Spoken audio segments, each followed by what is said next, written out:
তিনি কোনো শীততাপ নিয়ন্ত্রিত কক্ষে বসে কোনোদিন রাজনীতি করেননি। তিনি জনগণের কাতার থেকে রাজনীতি করেছেন।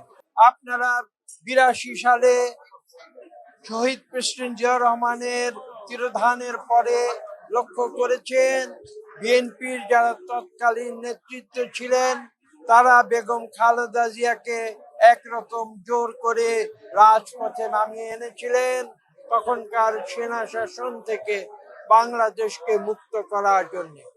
এবং সেই সময়ে দীর্ঘ প্রায় 7-8 বছর তিনি রাজপথে আন্দোলন করেছিলেন। তিনি কোনো শীততাপ নিয়ন্ত্রিত কক্ষে বসে কোনোদিন রাজনীতি করেননি।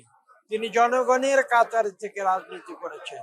এবং আপনারা জানেন সেই 80-র দশকে তাকে কিভাবে একটি সামরিক শাসনের হাতে নির্যাতন এবং অত্যাচারের শিকার হতে হয়েছিল।